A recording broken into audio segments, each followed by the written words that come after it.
start singing? Hey everybody, welcome back to another episode of Xmas Your Enthusiasm. Or is it Xmastime Your Enthusiasm? Xmastime, whatever. Thanks for coming. This is the third episode. Today we'll be talking about Kamikaze Bingo, Season 5, Episode 4. Debuted, October 16, 2005. And just real quick to remind you, this is not a review, so to speak, of the episode. I'm just taking everybody through each of Larry's little transgressions throughout the episode to get a sense of how many he wins, he loses. Transgression is just, for some reason, the word I'm stuck on using anytime he has a little run-in, big or small. So that's what we're doing today. Again, Kamikaze Bingo from Season 5. Before we get started, let me say happy birthday to my sister. Yay! Happy birthday. She is 88 years young today, so God bless out there, you old motherfucker. Oh, hey, happy birthday. All right, so the first thing we're going to talk about is the main point of the entire episode. Cheryl and Larry are with Yoshi, who he's Japanese, and his father and Larry's father apparently are staying in the same old motherfucker's home, and they play bingo against each other, and apparently they're buddies. This is another case of suddenly we're supposed to believe that Yoshi and Cheryl are buddies, even though we never see him again or whatever. So anyway, so somehow they get around to Yoshi's father was a pilot for Japan, for the Japanese during World War II. And then, of course, Larry asked, well, why is he still alive if he was a kamikaze pilot? Yoshi said his dad was a kamikaze pilot. I'd say fucking sue me, but that is critical to the entire episode, so you could literally sue me for not pointing out he was a kamikaze pilot. So anyway, Yoshi's father, kamikaze pilot, but he's still alive. Larry says, the fuck is up with that? Although, to be fair, it was Cheryl that pushed him. Because all Yoshi says when they said, what would your dad do during the war? And Yoshi just said he was a pilot. And it could have ended there. They could have said, hey, great or whatever. Or sorry, too bad you lost or whatever. I kind of guessed, well, let's see, this guy's Japanese. He was a pilot,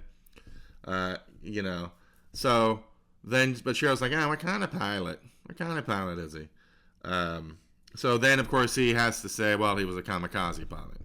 So I don't know. This is like if you're sitting next to some super hot chick with ginormous tits. That's a word I've never used before. Tits. No, I'm joking. Ginormous. That doesn't sound. I don't like that. I don't know why I said that. But you get the point. Just full on surgery everywhere. She's wearing like a thong and then another thong on her shoulders and stuff, shit like that. And you ask her what she does, and she says, "Oh, I'm an actress." And instead of saying what kind of actress, so she doesn't have to say, "Well, I'm a porn star," you just say, "Oh, that's good," and you move on and pretend you give a shit about something else. So we can kind of blame Cheryl for pushing here, but I gotta be honest, it's a little tacky and whatever, but it's a good question. Let's be honest. The war has been over now, 2005, so 60 years. I'm not saying a kamikaze pilot from World War II has to, get the fuck over it. As a matter of fact, years ago I read, I wish I could say I read a book about it so I could sound a little smarter, but I think it was some article in the Atlantic about how, we have this idea that all kamikaze pilots were, of course, super brave and gung-ho and wanted to do it, anything for their emperor, yada, yada, yada. But then I read this article, probably a Wikipedia page. No, I'm joking, it was an article. And a lot of the times, most of the times, that wasn't the case. These guys were like, why was I picked to die at 19 for this emperor motherfucker? Like, why was I chosen to live this horrible short life? And they dreaded it and hated it, and a lot of them had to be dragged there onto the plane and drunk, and a lot of them probably survived because they just drove the plane into the fucking gym brick wall or something. But so that was very eye-opening for me when I first read that. And because you just assume they're all machines happy to die for their emperor, and it was a little behind the curve. Oh well, they're people too, and imagine being put in that position when you're that. It's bad enough to think of when you're 19 or whatever, you could be sent to war. At least you have hopes of coming back. Literally, your job is to die. That sucks. If I can be incredibly flippant about it. But it was a great question because, like I said, they've had 60 years to do, and it never came up. Yoshi, I mean, this Yoshi guy kind of sucks a little bit. Just saying, throughout the episode, it's like that. It never came up. You never talked about it before, so that when Larry mentioned, you're instantly oh my god, Again, I don't want to, it is a heavy thing, but plus it's important. This is a big thing. This is inside information and an insightful nugget of an important part of history, and what's obviously an emotional thing that the father could explain to Yoshi and talk a little more. Be out there again. It's 60 years, but whatever. But the problem is, even though I think it was a great question, of course Larry handled it wrong. Not just being an idiot, an asshole about it, doing the whole you're trying to feed a toddler, the plane goes. I don't know what the fuck he was doing. So of course he was an asshole about it, but I still got to I'm going to give Larry the win on this because it was such a good question. And Yoshi grumbled a bit, but it's not like he took on Larry and became a real fight. He just kind of like a real wuss. Gee, I wonder where he got that from. No, I'm just kidding, Pops. Come on now, don't get upset. So I'm gonna give Larry the win there. It's a good question. It didn't seem that crazy at the time, considering what was about to happen. So now we get to the second transgression, which is now we find out. Larry and everybody's at Kevin Nealon's house playing poker, yucking it up. Oh, they found out that Yoshi has tried to commit suicide. So Kevin Nealon, because that's his brother-in-law, goes running off. Larry David and everybody decides to stay back, keep playing poker, and Kevin Nealon, understandably, comes back to his house after going to the hospital. His brother-in-law's tried to commit suicide, and Larry and these fucking idiots, including Phil Rosenthal was in there, are still playing poker and yucking it up. Not only that, but if you listen to this clip, Larry, I haven't heard Larry laugh like that in the 25 years I've seen him on my fucking TV screen. I mean, I don't know what he was fucking taking, but I'll have what he's having, because so that just made it even worse. So that's why, I was gonna only ding Larry 1/5 because there were 5 guys, but he just went over the top laughing and seemingly in Kevin Nealon's face. So, and it's a tough thing to beat. You're not going to beat an argument you shouldn't be here yucking it up playing poker when I get back from my brother's in-law's attempted suicide. So that's a loss for Larry. So he's down, or he's at 1-1 for the episode. Then he and Cheryl get in a little tiff because Yoshi sent Cheryl a suicide email. Larry gets a little why is he sending it to you? Was I on it? Whatever. I guess it's a little bit like your wife running around behind your back with friends. And again, we're supposed to believe he's on, Cheryl's on this guy's suicide email list. Even though we never heard from him before and never will hear from him again. Okay, whatever. But to be fair, I don't think Larry can be mad at Cheryl about this. I mean, what is she supposed to do? I mean, put up a fucking rule for her Outlook. If anybody tries to write a email suicide, return it to them. Hey, sorry you're trying to kill yourself. I can't look at this because my husband's a dipshit. No, just shut up.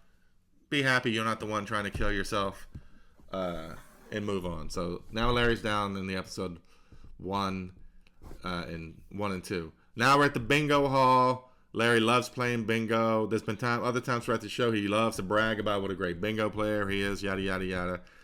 So now he's going up against Lenore, his rival. He thinks he wins. The old bat comes down, who's doing the balls or whatever. Ooh, that sounds like a Friday night I'd love to have. And she says, oh, no, it wasn't I-17 or whatever. You don't win. Larry. So then again, a little Larry doesn't believe her, but number one, he's a bit ridiculous. It's just old motherfuckers bingo. But he's right in that, like, what do you mean? He's right in that he can at least question her and say, well, show me the proof, which he, for some reason, didn't want to do. And let's be honest, his arch nemesis there, or nemesis, Lenore, was a real bitch about the whole thing, just cackling in his face. Didn't help. So in this case, I guess, sometimes it pays to just have someone else who's a bigger asshole than you to come out of the wind. That should be a fucking bumper sticker for this. Sometimes it helps just to have a bigger asshole in the room. So I'm going to give that to Larry, because he was right.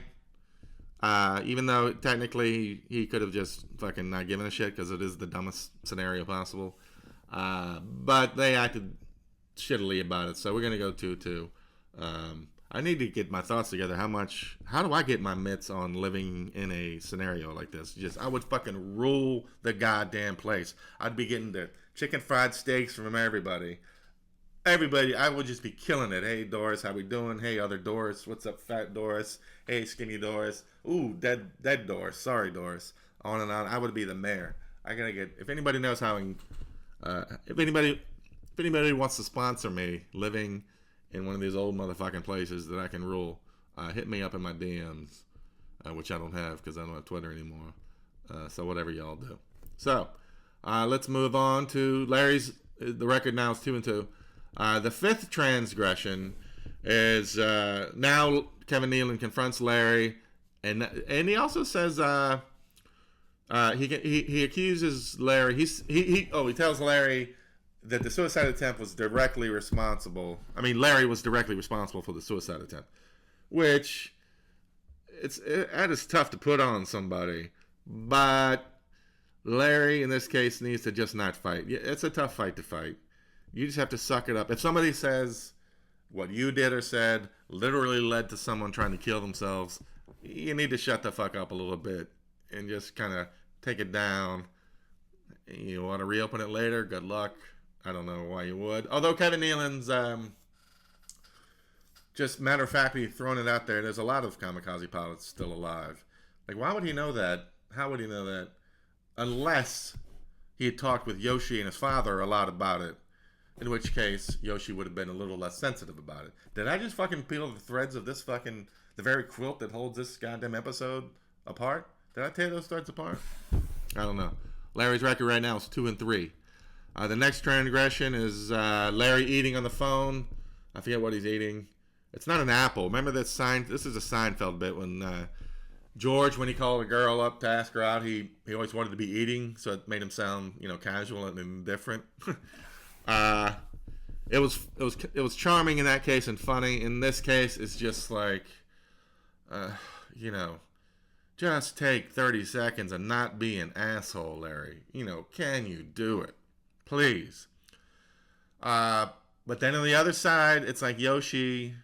If you're so close to Cheryl that you're sending suicide emails to her, then you're getting it from Cheryl all day, her side of it. You must know that Larry's a fucking lunatic. So just whatever Larry says, nod your head over the phone and just be like, yep, just accept the apology and move on. We know Larry's fucking crazy for all this. Just who cares? Take the mini win and move on. Be a little more prepared for the apology. But Larry can't win that. So he's down to 2-4 for this scene. Or for the episode. Next up, I'm not even going to get too much into the whole doctor pharmacy thing. Larry keeps going back and forth about the doctor prescribed some shit. The pharmacy says, oh no, I got this new thing you should try. And Larry goes back and forth or whatever. Not only that, but of course Larry has to, right in front of the pharmacist's face and the doctor, pharmacist. I don't even care if you're agreeing with me at that point. I'm just punching you in the fucking throat. Like, this is the second time Larry's just like being a toddler, like a fucking child asshole. Larry, I can't let him win that one. So he's down 2-5. And in the same scene, him trying to get the doctor in on the bingo drama is just beyond stupid. So now he's 2-6. He's got 2 wins, 6 losses for this episode. Does Larry just believe is it Larry just? You think he'd be smart and a little more worldly? You know, he's a gazillionaire. He's in Hollywood. He's in Las Vegas. Is he more gullible than we think? Like, does he just go back and forth and believe the last thing he heard? What's another? I mean, there's other examples, like the time Jeff's ex-girlfriend or whatever told Larry that he had a small dick, and so Larry's like, oh, so he goes to Jeff. He goes, oh, I heard you have a small dick, and Jeff instantly just says, no, she's got a big vagina. And Larry doesn't blink. Oh, big vagina. He goes back to her and says, oh, look, you got a big vagina. Like, is he just this whiplash dog of just believes the last words he heard from anybody? A little surprising considering he's Mr. Hollywood, Mr. Los Angeles, big city, New York, and he's from New York. What am I even saying Los Angeles? He's from fucking Brooklyn.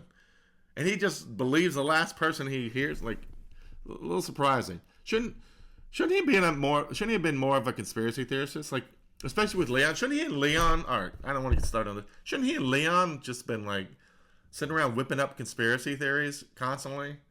Leon's all in on whatever conspiracy theories. And Larry, as we know, is just excited to believe the last words he's heard out of someone's mouth. There should be a spinoff of just Larry and Leon either just coming up with or believing in conspiracies or legitimately trying to solve conspiracies. Guys, this idea is right there. Send me the fucking check. Larry should have been more of a except when he did the the few times he wouldn't just automatically believe any dumb thing anybody would say. Then you'd get the Seinfeld stare down, or not Seinfeld, but I think the first time he did it, it was something really just happened. But when he stares people in the eye, for that we get the full on, oh, I don't believe you have to see into your soul. The other 99% of the times he just believes everything out of someone's mouth. So anyway, last one here. Let's see. They're sitting there. He and Cheryl are sitting at a restaurant, and she's using her BlackBerry instead of talking. He gets a little upset. Yeah, okay. In 2005, some 60-year-old motherfucker at a restaurant. If you're just sitting there doing the tappity tap on your phone, you should get upset. I can see that. That's easy. That's a win for Larry. Come on, Cheryl. This is 2025. Pick your fucking head up. Talk to your man. So that brings him up for the episode to 3-6. So that gives us 8. Wait, did I read the right? Hold on. 5 and 5. I literally can't add. Okay, sorry. So right now, Larry's got a overall career record of shit. Now I lost track. What the fuck was I saying? 8-11. He's got 8 wins in these transgressions and 11 losses. So we'll see how he goes as we continue with 117 episodes to go. Thanks a lot, everybody. We'll see you next time.